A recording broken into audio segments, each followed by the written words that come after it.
నమస్తే welcome to S8 news ముందుగా headlines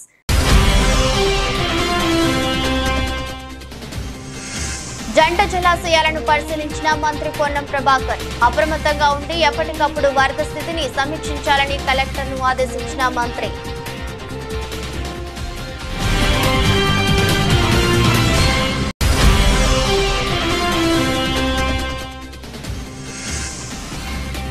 Vijayawada Singh Nagar లో పర్యటించిన జగన్ వరద బాధితులు దిక్కుతోచని స్థితిలో ఉన్నారని వెల్లడి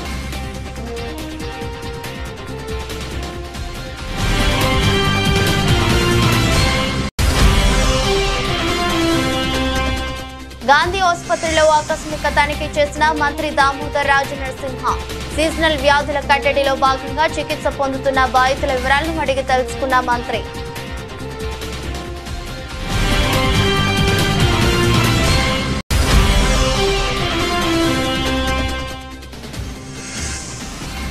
కోదాడ నియోజకవర్గంలోని సాగర్ ఏడుమ కాలువకు గండి పరిశీలించిన మాజీ మంత్రులు హరీష్ రావు జగదీష్ రెడ్డి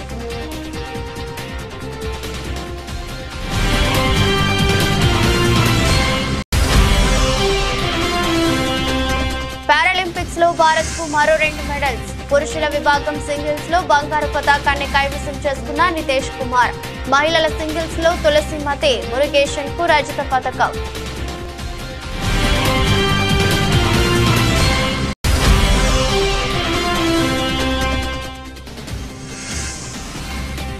సెన్సెక్స్ నిఫ్టీకి లాభాలు ఆల్ టైమ్ హైకి చేరుకున్న దేశీయ సూచీలు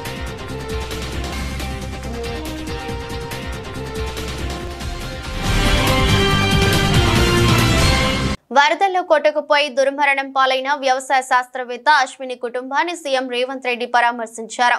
ఢిల్లీలోని జెనెటిక్స్ అండ్ ప్లాంట్ బ్రీడింగ్ లో ఖమ్మం జిల్లా సింగరేణి మండలం గంగారం తండాకు చెందిన నునావత్ అశ్విని శాస్త్రవేత్త ఛత్తీస్గఢ్ లోని రాయ్పూర్ లో జరిగే ఓ సదస్సులో పాల్గొనేందుకు తండ్రి మోతీలాల్ తో కలిసి కారులో బయలుదేరిన అశ్విని మహబూబాబాద్ జిల్లా మరిపేడ మండలం పురుషోత్తమయ్య గూడెం వద్ద వంతెనపై ఆకేరు వాగు ప్రవాహానికి కారు కొట్టుకుపోయింది. ఈ ప్రమాదంలో అశ్వినితో పాటు ఆమె తండ్రి మృతి చెందారు. వారి ఇద్దరికి సీఎం రేవంత్ రెడ్డి నేడు నివాళులర్పించారు. ఆయన వెంట మంత్రి పొంగులేటి శ్రీనివాస్ రెడ్డి, స్థానిక ప్రజా ప్రతినిధులు తదితరులు ఉన్నారు. ఎడతెరిపి లేకుండా కురుస్తున్న భారీ వర్షాలకు ఎగువ ప్రాంతాల నుండి భారీగా వరద నీరు హిమాయత్ సాగర్, గండిపేట, ఉస్మాన్ సాగర్ చెరువులకు చేరుకుంటోంది. ఈ క్రమంలో హిమాయత్ సాగర్, ఉస్మాన్ సాగర్ నిండుకుండలను తలపిస్తున్నాయి. మంత్రి పొన్నం ప్రభాకర్, ఎమ్మెల్యే ప్రకాష్ గౌడ్, రంగారెడ్డి జిల్లా collector Shashanka, Bandlaguda Jagir mayor Latha Prem Goud, chairman Gnaneshwar Mudiraj తో కలిసి హిమాయత్ సాగర్ చెరువును జలమండలి రెవెన్యూ ఇరిగేషన్ అధికారులతో కలిసి సందర్శించారు. జంట జలాశయాలకు వస్తున్న ఇన్ఫ్లో సమాచారాన్ని జలమండలి అధికారులను పొన్నం ప్రభాకర్ అడిగి తెలుసుకున్నారు. అధికారులు అప్రమత్తంగా ఉండి ఎప్పటికప్పుడు వరద స్థితిని సమీక్షించాలని కలెక్టర్ కు పొన్నం ఆదేశించారు. ఏ క్షణమైనా గేట్లు ఎత్తి వరద నీరును విడుదల చేసే అవకాశం ఉన్నందున హిమాయత్ సాగర్, ఉస్మాన్ సాగర్ దిగువ ప్రాంతంలో నివసించే ప్రజలు అప్రమత్తంగా ఉండాలని పొన్నం ప్రభాకర్ సూచించారు. సరికాదు, ఈరోజు జరిగినటువంటి మరణాలన్నీ కూడా ప్రమాదవశాత్తు జరిగినాయి. ఎక్కడ కూడా ప్రభుత్వ నిర్లక్ష్యంతో జరిగినటువంటి కావు. వారిని కూడా 5 లక్షల రూపాయల ఎక్స్గ్రేషియా ఇస్తా ఉన్నాం. మొత్తం అధికారుల యంత్రాంగం అంతా కూడా ఎక్కడ హెడ్ క్వార్టర్స్ వాళ్ళు వదిలిపెట్టకుండా నిరంతరం 24 గంటలు పనిచేస్తూ ఉన్నారు. ముఖ్యమంత్రి గారు కూడా ఖమ్మం వెళ్ళి అక్కడనే నిద్ర చేసి ఈరోజు మహబూబాబాద్ పోయి అవన్నీ కూడా పర్యవేక్షిస్తూ ఉన్నారు. మేము వీళ్ళ మీద పోతేనే పని అవుతుంది అనుకుంటే, లేకపోతే ఇంకోటి ఏదో మేము మీడియాకు చెప్తేనే పని అవుతుంది అనుకుంటే అది పొరపాటు, అపోహ టీఆర్ఎస్ పార్టీ, బీజేపీ కూడా కోరుతాం. ఇలా ఇంత పెద్ద విపత్తు జరిగింది, ఇన్ని ఎకరాల లక్షల ఎకరాలకు నష్టం జరిగింది, 5,000 కోట్ల రూపాయల పైన నష్టం జరిగిందని ప్రాథమిక అంచనా వేస్తుంది. ఇది జాతీయ విపత్తుగా తీసుకోమని అడుగుతాను. తక్షణం అంచనాలు తర్వాత అవన్నీ కూడా చేసే కంటే ముందు ఒక 2,000 కోట్ల ఆర్థిక సహకారం చేయమని చెప్పినాం. ఇప్పుడు పంట నష్టానికి సంబంధించిన ప్రాణ నష్టానికి, ఇతర ఆస్తుల నష్టానికి సంబంధించి కాక ప్రభుత్వ పంచాయతీరాజ్ రోడ్లు కావచ్చు, R&B రోడ్లు కావచ్చు, అనేక నష్టం జరిగినాయి. ఇది ప్రకృతికి సంబంధించి ప్రభుత్వ నిర్లక్ష్యం అని ఆరోపించేటువంటి అజ్ఞానాలను అడుగుతాను. ఈరోజు ఇది గతంలో ఇటువంటి ప్రకృతులు వస్తే హైదరాబాద్ మునిగితే మీరు ప్రకటించినటువంటి అమౌంట్ కూడా ఇవ్వనటువంటి పరిస్థితి. మా జిల్లా కొండగట్ట లాంటి ప్రాంతంలో 69 మంది చనిపోతే కనీసం ఒకరికి పరామర్శించలేని మాననీయ కోణం లేనటువంటి మీరు మమ్మల్ని అడిగే ముందు మీరు ఒక్కసారి మీ గత ప్రభుత్వ పరిపాలన జరిగినటువంటి అంశాలను గమనించుకోమని కోరుతాను. తప్పకుండా మరొక్కసారి తెలంగాణ ప్రజలందరినీ విజ్ఞప్తి చేస్తున్నాం. అవసరం ఉంటే తప్ప బయటికి రాకండి. వర్షాలు ఇప్పుడు ఉపశమనం కలిగించినా మళ్ళీ వాతావరణ శాఖ కొన్ని ఉత్తర తెలంగాణ జిల్లాల్లో వరద నీటిలో చిక్కుకున్న బాధితులు ఎవరూ భయపడాల్సిన పని లేదని అందరినీ ఆదుకుంటామని అందరూ ధైర్యంగా ఉండాలని ముఖ్యమంత్రి చంద్రబాబు భరోసా ఇచ్చారు. బాధితులకు అవసరమైన సహాయక చర్యలన్నీ చేపడతామని చెప్పారు. అనంతరం ముఖ్యమంత్రి ప్రకాశం బ్యారేజ్ వద్ద వరద ఉధృతిని పరిశీలించారు. వరద నీటికి కొట్టుకు వచ్చిన పడవలు ఢీకొట్టడంతో బ్యారేజ్ గేట్లకు ఏర్పడిన నష్టాన్ని పరిశీలించి తక్షణ మరమ్మతులకు ఆదేశించారు. విజయవాడ సింగ్ నగర్ లో 2 గంటల పాటు సహాయక చర్యలు పర్యవేక్షించిన సీఎం బోట్ల ద్వారా తరలింపుతో పాటు స్వచ్ఛందంగా వచ్చిన బాధితులతో మాట్లాడిన సీఎం చంద్రబాబుకు తమ ఆవేదన బాధలను బాధితులు వెళ్లబోసుకున్నారు. రాష్ట్ర వైద్య ఆరోగ్య కుటుంబ సంక్షేమ శాఖ మంత్రి దామోదర్ రాజనరసింహ హైదరాబాద్ లోని గాంధీ ఆసుపత్రిలో ఆకస్మిక తనిఖీ చేశారు. ముందుగా గాంధీ ఆసుపత్రిలోని సూపరింటెండెంట్ కార్యాలయం వద్దకు మంత్రి చేరుకున్నారు. ఆసుపత్రిలో బెడ్ల వివరాలు, ఓపీ రోజు వారి వివరాలు సూపరింటెండెంట్ ని అడిగి తెలుసుకున్నారు. మంత్రి ఆకస్మిక తనిఖీ సమాచారం తెలుసుకున్న రాష్ట్ర వైద్య ఆరోగ్య ప్రభుత్వ కార్యదర్శి doctor Christina, director medical education doctor Vani Gandhi ఆసుపత్రికి చేరుకున్నారు. సీజనల్ వ్యాధుల కట్టడిలో భాగంగా గాంధీ ఆసుపత్రిలో చికిత్స పొందుతున్న బాధితుల వివరాలను మంత్రి అడిగి తెలుసుకున్నారు. ఆసుపత్రిలో ప్రస్తుతం ఎంతమంది డాక్టర్లు డ్యూటీలో ఉన్నారో వారి వివరాలు అందించాల్సిందిగా ఆసుపత్రి సూపరింటెండెంట్ డాక్టర్ రాజకుమారిని అడిగి తెలుసుకున్నారు. నర్సింగ్ సిబ్బంది, డయాగ్నోస్టిక్, క్లినికల్ విభాగాలలో పనిచేస్తున్న సిబ్బంది వివరాలను మంత్రి అడిగి తెలుసుకున్నారు. వరద ప్రభావిత ప్రాంతాల్లో ఏ ఒక్కరూ ఆకలితో అలమటించే పరిస్థితి ఉండొద్దని ఏపీ ముఖ్యమంత్రి చంద్రబాబు అన్నారు. ప్రతి ఒక్కరికి ఆహారం అందించాలని అధికారులను ఆదేశించారు. ఈ మేరకు మంగళవారం అధికారులతో సీఎం చంద్రబాబు సమీక్ష జరిపారు. వరద బాధితులకు అందుతున్న సాయంపై ఆరా తీశారు. సహాయక విధుల్లో నిమగ్నమైన అధికారులతో టెలికాన్ఫరెన్స్ ద్వారా మాట్లాడారు. మంగళవారం ఉదయం నుంచి జరిగిన ఆహార పంపిణీ వివరాలపై అధికారులను ఆరా తీశారు. వరద ప్రభావిత ప్రాంతాల్లో 5 హెలికాప్టర్లతో ఆహార పంపిణీ చేపట్టినట్లు అధికారులు వివరించారు. ఈ సందర్భంగా సీఎం మాట్లాడుతూ 2 రోజుల పాటు తిండి, నీరు లేకుండా ఉంటే కలిగే బాధను అర్థం చేసుకుని పనిచేయాలని చెప్పారు. బాధితులకు 3 పూటల ఆహారం అందించాలని, ఎన్డీఆర్ఎఫ్ బృందాలు వెళ్లని చోట డ్రోన్లు, హెలికాప్టర్లు ఉపయోగించాలని తెలిపారు. 100కు 100% ఆహార పంపిణీ జరగాలని చంద్రబాబు స్పష్టమైన ఆదేశాలు జారీ చేశారు. నేను చూసినప్పుడు అనిపిస్తుంది, డబ్బులుండే వాళ్ళు, డబ్బులు లేని వాళ్ళు, చదువుకున్న వాళ్ళు, చదువుకోలేని వాళ్ళు, ఏ ఏజ్ ఉన్నా ప్రతి ఒక్కరు అందరూ సమానమైపోయే పరిస్థితికి వచ్చారు. దీనావస్థలో ఉన్నారు. కడుపు నిండితే చాలని బాధపడుతున్నారు. కనీసం నీళ్లు కూడా దొరకకుండా నీళ్లు ఇస్తే అది అమృతంగా భావించే పరిస్థితిలో ఉన్నారు. అవి చూసినప్పుడు బాధ్యత పెరుగుతుంది. నేను ఆ మాటే చెప్పాను మా ఆఫీసర్లకు అందరికీ. ఈ రోజు ఈ కష్టకాలంలో ఉన్నప్పుడు మనందరి మీద ఒక గురుతరమైన బాధ్యత ఉంది. మీరు ఆ పని చేయండి. నాకు రాత్రికి, రేపు, ఎల్లుండి 3 days మాత్రం రాజీ లేదు. 0 tolerance. అందరం కలిసి పనిచేయాలి. ఎక్కడ కూడా ఏ మాత్రం కూడా అశ్రద్ధ వహించడం, నిర్లక్ష్యంగా ఉండడం, కష్టాల్లో ఉండే వాళ్ళతో మాట్లాడే విధానం కూడా చాలా ఇంపార్టెంట్. ఒకసారి ఎమోషనల్ గా మాట్లాడతారు, హిస్టరిక్ గా మాట్లాడతారు. సంగారెడ్డి జిల్లా మంజీరా ప్రాజెక్టును రాష్ట్ర వైద్య ఆరోగ్య శాఖ మంత్రి దామోదర్ రాజనరసింహ, జిల్లా కలెక్టర్ క్రాంతి, ఎస్పీ రూపేష్, సంగారెడ్డి మాజీ ఎమ్మెల్యే జగ్గారెడ్డితో కలిసి సందర్శించారు. రాష్ట్రంలో ఎడతెరిపి లేకుండా కురుస్తున్న భారీ వర్షంతో వరదల ముంపు ఉందని, ప్రభుత్వ యాంత్రాంగం ఎక్కడా కూడా ప్రాణ నష్టం జరగకుండా ఉండేందుకు అన్ని చర్యలు తీసుకుందని, 3 రోజులుగా కురుస్తున్న భారీ వర్షానికి మంజీరా ప్రాజెక్టు పూర్తిస్థాయి నీటి మట్టం 1.5 టీఎంసీలకు చేరడంతో దిగువకు నీటిని విడుదల చేస్తున్నామని మంత్రి దామోదర్ అన్నారు. వర్షాలపై ఎప్పటికప్పుడు ప్రజలను అప్రమత్తం చేసేందుకు సంగారెడ్డి జిల్లాకు కలెక్టర్ కార్యాలయంలో కంట్రోల్ రూమ్ ఏర్పాటుతో పాటు విద్యుత్ శాఖకు సంబంధించి మరో ప్రత్యేక కంట్రోల్ రూమ్ ను ఏర్పాటు చేసినట్లు మంత్రి తెలిపారు. ప్రజలు అనారోగ్యం బారిన పడకుండా ఉండేందుకు వైద్య శాఖ అప్రమత్తంగా ఉందని మంత్రి తెలిపారు. స్థాయిలో ఒక కంట్రోల్ రూమ్ ని కలెక్టరేట్ లో ఏర్పాటు చేసి, అదే రకంగా కరెంటు వ్యవస్థకు వచ్చే వరకు కంట్రోల్ రూమ్ సపరేట్ గా ఏర్పాటు చేసి, ప్రాణ నష్టం జరగకుండా అన్ని చర్యలు ఎక్కడైతే లేదా వాగులే కానీ చెరువులే కానీ ఓవర్ఫ్లో అవుతున్నా తగు జాగ్రత్తలు తీసుకోవాలి. యంత్రాంగం అప్రమత్తంగా ఉంది.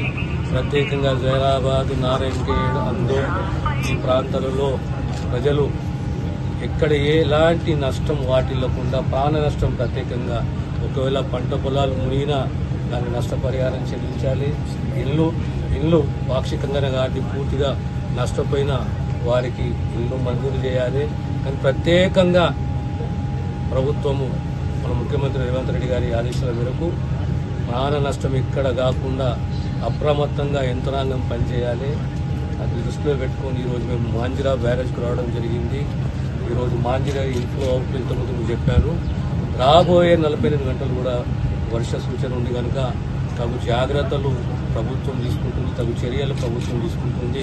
మాజీ సీఎం వైసీపీ అధ్యక్షుడు జగన్ విజయవాడలోని వరద ప్రభావిత ప్రాంతాల్లో పర్యటించి ప్రజలతో మాట్లాడారు. ఈ సందర్భంగా ఆయన కూటమి ప్రభుత్వంపై ధ్వజమెత్తారు. ఈ వరద నష్టం వెనుక చంద్రబాబు ప్రభుత్వ నిర్లక్ష్యం ఉందని, వాయుగుండం కారణంగా భారీ వర్షాలు పడతాయని ఈ నెల 28నే వాతావరణ శాఖ చెప్పిందని, కానీ ఆ హెచ్చరికలను చంద్రబాబు సర్కారు పట్టించుకోలేదని జగన్ ఆరోపించారు. ఇవి ప్రభుత్వ అలసత్వం వల్ల వచ్చిన వరదలు అని స్పష్టం చేశారు. వరద బాధితులకు చంద్రబాబు క్షమాపణలు చెప్పాలని డిమాండ్ చేశారు.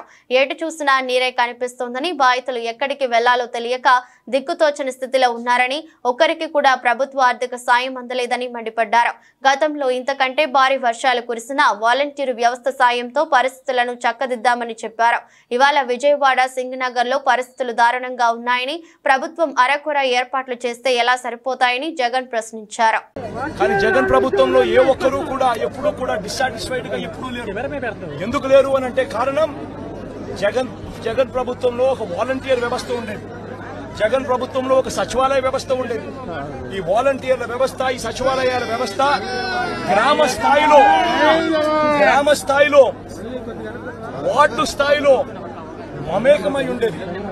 వీళ్ళందరూ కూడా వాలంటీర్లందరూ కూడా ఎప్పుడు వరద వచ్చినా ఎప్పుడు తుఫాన్ వచ్చినా వీళ్ళ సహాయ సహకారాల వల్లే గొప్పగా ఎటువంటి కంప్లైంట్స్ ప్రజల నుంచి రాకుండా సాచ్యురేషన్ పద్ధతిలో ప్రజలకు మంచి చేయగలిగాం.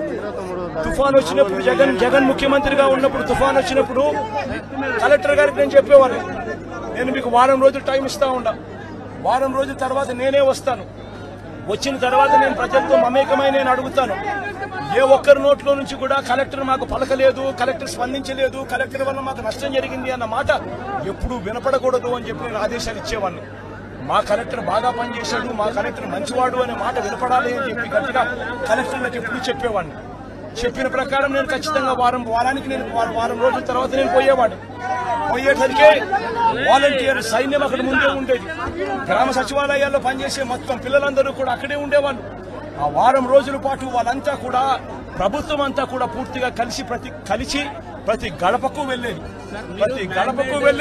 ప్రతి గడపకు వెళ్లి సహాయ సహకారాలు అందిస్తూ మొట్టమొదటిసారిగా ఎప్పుడు విధంగా ప్రతి కుటుంబానికి 2000 రూపాయలు సహాయం కూడా, ఆర్థిక సహాయం కూడా అందించిన పరిస్థితులు ఎప్పుడైనా ఉన్నాయి అంటే అది ఒక్క జగన్ ప్రభుత్వంలో మాత్రమే జరిగింది.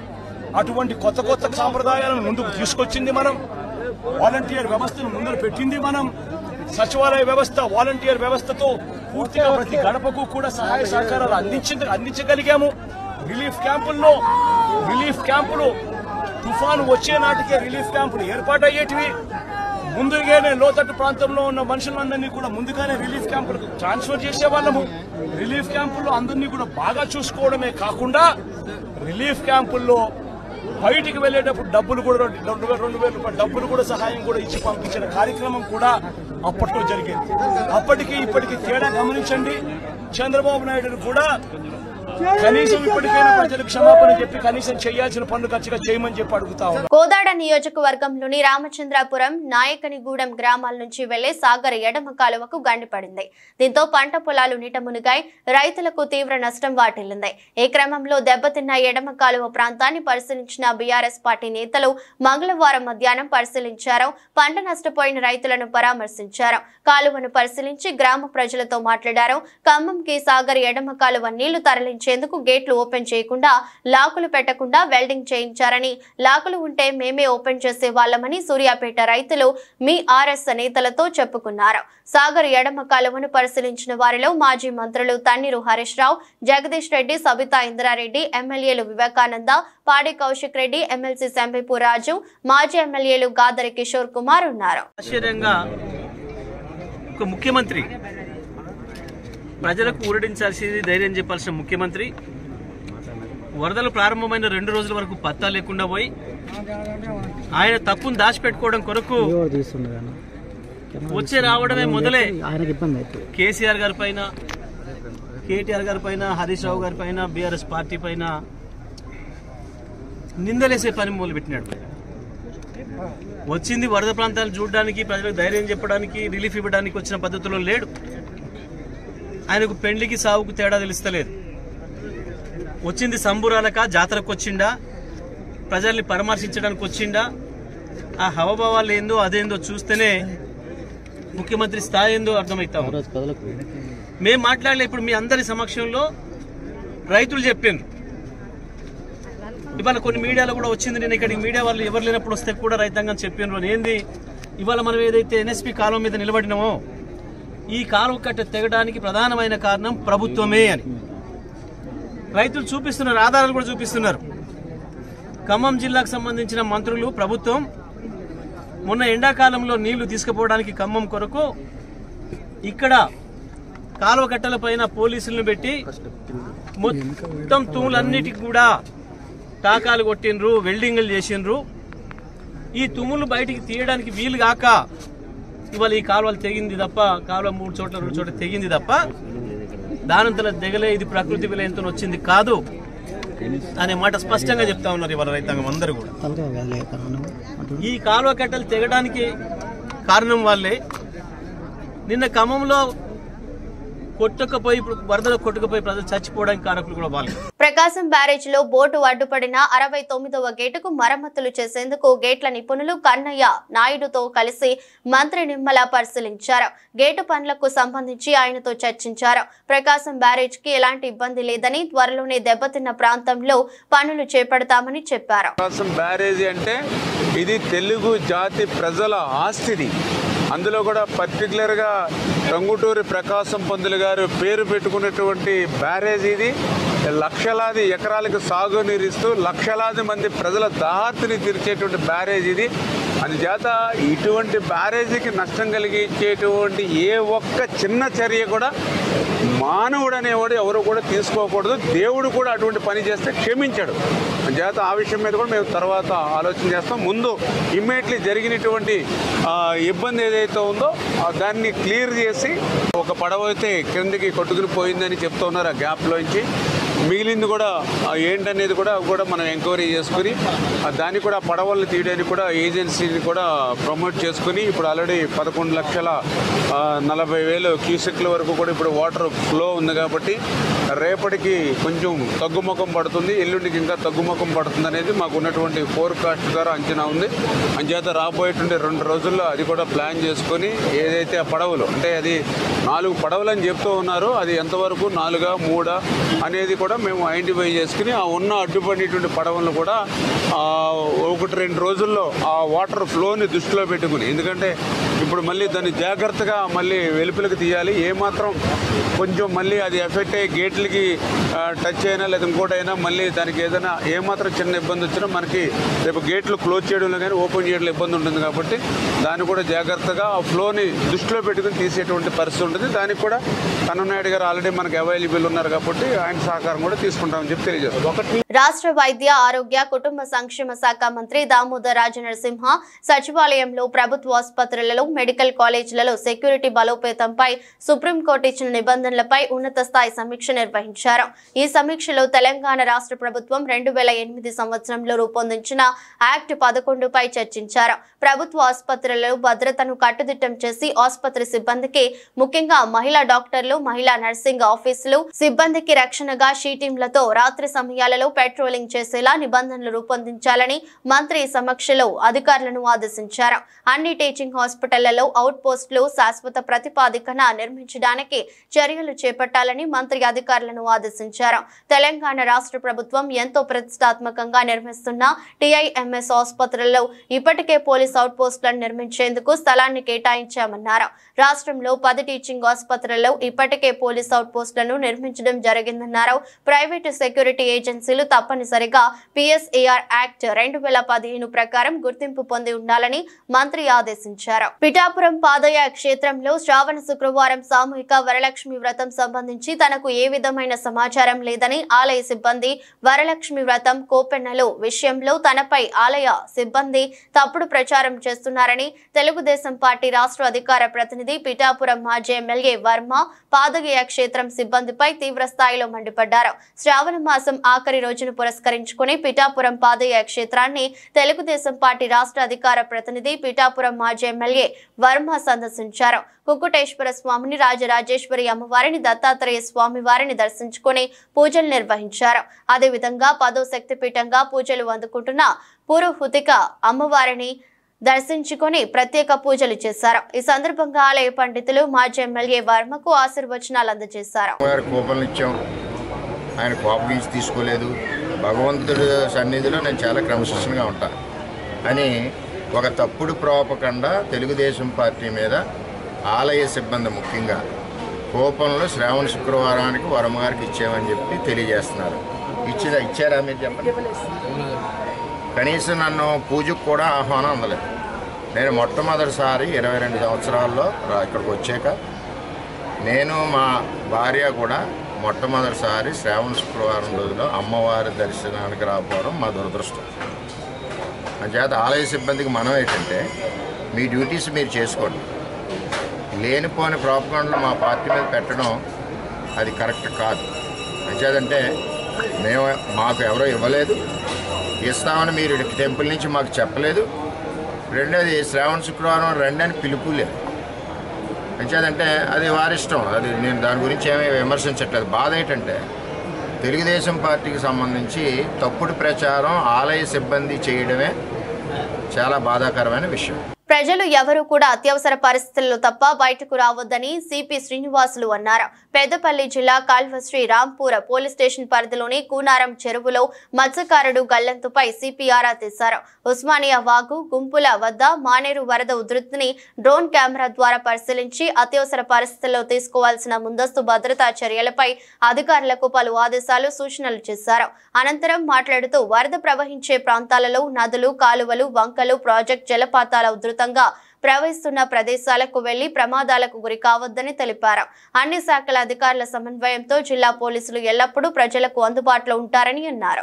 నిన్న మొన్నటి నుంచి 30th నుంచి వస్తున్న వర్షాల వల్ల మానేరు, తర్వాత ఇక్కడ ఉన్న చిన్న చిన్న కాలువలు, తర్వాత ఈ చెరువులన్నీ ఉప్పొంగి ప్రవహిస్తున్నాయి.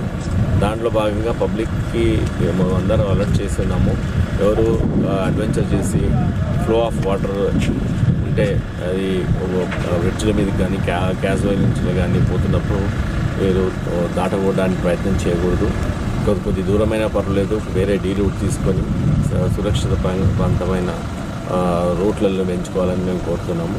దాంట్లో భాగంగానే ఇక్కడ డైరెక్ట్గా లైవ్గా ఈ యొక్క ఫ్లడ్ వాటర్ సిచ్యువేషన్ ఎలా ఉందో చూడడానికి నేను అలాగే with my DCP and ACPs and inspectors and SS అందరు ఇక్కడ రావడం జరిగింది. ఏదైనా రెస్క్యూ ఆపరేషన్ చేయడానికి ఎలాంటి అవకాశాలు ఉన్నాయి. తర్వాత దగ్గరలోనే అందరు సర్పంచ్లకు, తర్వాత ఇక్కడ ఉన్న లోకల్ వాళ్ళకు కూడా ఒక అడ్వైజ్ ఇవ్వడం జరిగింది. వాళ్ళు కూడా మనకు అలర్ట్గా ఉండడానికి కోసం వాళ్ళని రిక్వెస్ట్ కూడా చేయడం జరిగింది. దాంట్లో భాగంగానే మొత్తం ఎంటైర్ కమిషనరేట్లో ఫ్లడ్ సిచ్యువేషన్ మొత్తం ఫిజికల్గా ఎస్టిమేట్. విజయవాడలో బుడమేరు ఉప్పొంగడంతో పలు ప్రాంతాలు వరద గుప్పిట్లో చిక్కుకోవడం తెలిసిందే. 2 రోజులు గడుస్తున్నా వరద తగ్గుముఖం పట్టకపోవడంతో అజిత్ సింగ్ నగర్ తదితర కాలనీలు ఇంకా నీటి ముంపులోనే ఉన్నాయి. ఈ నేపథ్యంలో లోతట్టు ప్రాంతాల్లోని ప్రజలు ఏపీ ప్రభుత్వం డ్రోన్ల సాయంతో ఆహారం అందిస్తోంది. ఇవాళ డ్రోన్ల ద్వారా ఫుడ్ ప్యాకెట్లు సరఫరా చేసే విధానాన్ని సీఎం చంద్రబాబు ప్రత్యక్షంగా పరిశీలించారు. అధికారులు వివరించిన తీరు పట్ల ఆయన సంతృప్తి వ్యక్తం చేశారు. సీఎం ఆమోదంతో అధికారులు ఈ సాయంత్రం అజిత్ సింగ్ నగర్ లోని ఓ అపార్ట్మెంట్ పై ఉన్న ప్రజలకు డ్రోన్ ద్వారా ఆహారం అందించారు. ఫుడ్ ప్యాకెట్ సహా డ్రోన్ నిమిషం వ్యవధిలోపే అపార్ట్మెంట్ పైకి చేరుకోవడం విశేషం. దీనికి సంబంధించిన వీడియోను ఏపీ విపత్తు నిర్వహణ శాఖ సోషల్ మీడియాలో పంచుకుంది. తెలంగాణలో కురుస్తున్న వర్షాలకు పాలమూరు రంగారెడ్డి ఎత్తిపోతల ప్రాజెక్టుకు వరద ముంచెత్తింది. అండర్ టన్నెల్లోకి వరద నీరు చేరింది. వెంకటాద్రి పంప్ హౌస్ నీట మునిగింది. కీలకమైన మెషిన్లలో లోకి నీరు చేరడంతో తీవ్ర నష్టం వాటిల్లింది. ప్రాథమికంగా 10 కోట్ల వరకు నష్టం ఏర్పడి ఉంటుందని అధికారులు అంచనా వేశారు. వరద నీటిని బయటకు ఎత్తిపోస్తున్నామని వివరించారు. పంప్ హౌస్ లో నుంచి నీటిని పూర్తిగా బయటకు పంపాకే నష్టంపై పూర్తి స్థాయిలో అంచనా వేయొచ్చని తెలిపారు. రాష్ట్ర ప్రభుత్వం భూత్పూర్ మండలంలోని కరివెన వద్ద ఈ ఎత్తిపోతల ప్రాజెక్టును నిర్మించింది. తాజా వర్షాలకు వెంకటాద్రి పంప్ హౌస్ లోని అండర్ టన్నెల్ లోకి నీరు వచ్చి చేరుతోంది. ఉమ్మడి శ్రీకాకుళం జిల్లాలో వాతావరణం మారింది. సోమవారం ఒక్కరోజు విరామం ఇచ్చిన వర్షం మంగళవారం ఉదయం నుంచి మళ్లీ మొదలైంది. రహదారులు జలమయమయ్యాయి. శ్రీకాకుళంలోని పొట్టి శ్రీరాములు జంక్షన్, 7 రోడ్ల జంక్షన్, మార్కెట్ ప్రాంతాల్లో కాలువల్లోని మురుగునీరు రోడ్లపై ప్రవహించింది.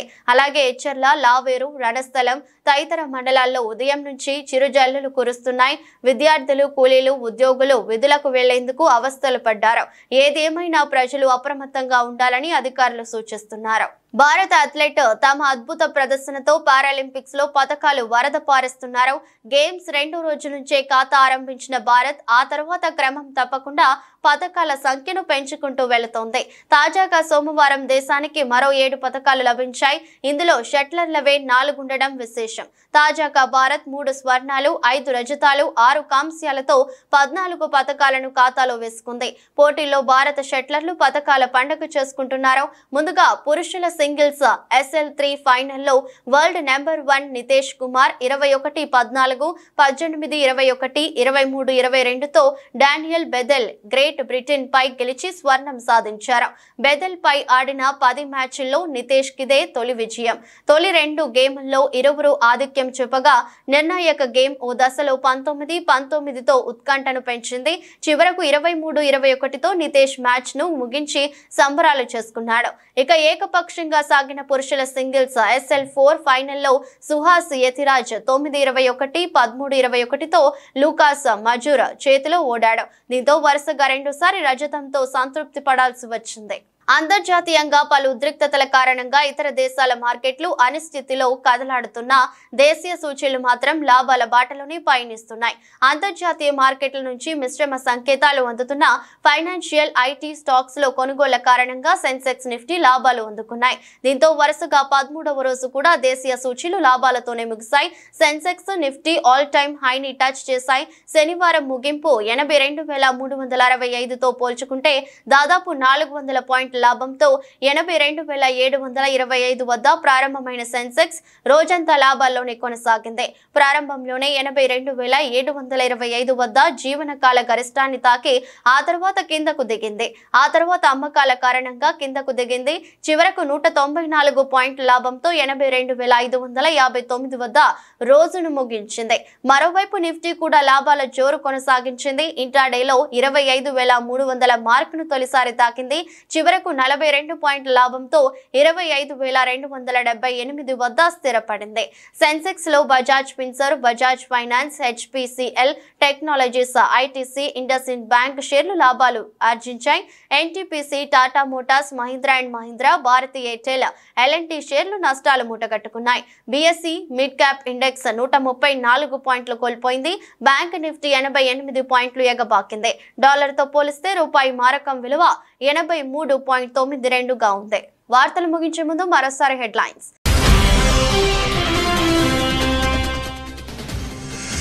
జంట జలాశయాలను పరిశీలించిన మంత్రి పొన్నం ప్రభాకర్. అప్రమత్తంగా ఉండి ఎప్పటికప్పుడు వరద స్థితిని సమీక్షించాలని కలెక్టర్ను ఆదేశించిన మంత్రి.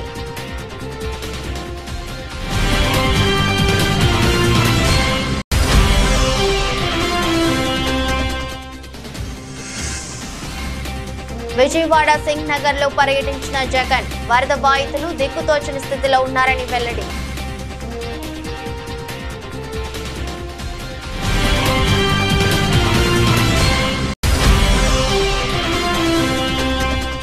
గాంధీ ఆసుపత్రిలో ఆకస్మిక తనిఖీ చేసిన మంత్రి దామోదర్ రాజు నరసింహ.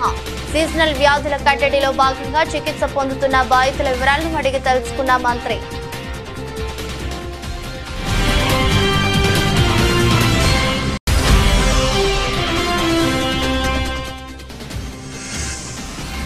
కోదాడ నియోజకవర్గంలోని సాగర్ ఎడుమ కాలువకు గండి పరిశీలించిన మాజీ మంత్రులు హరీష్ రావు, జగదీష్ రెడ్డి.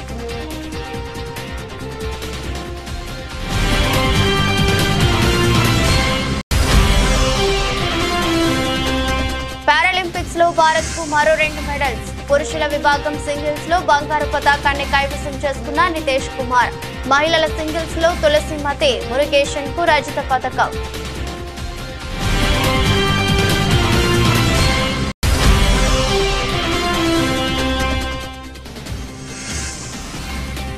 సెన్సెక్స్ నిఫ్టీకి లాభాలు. ఆల్ టైమ్ హైకి చేరుకున్న దేశీయ సూచీలు.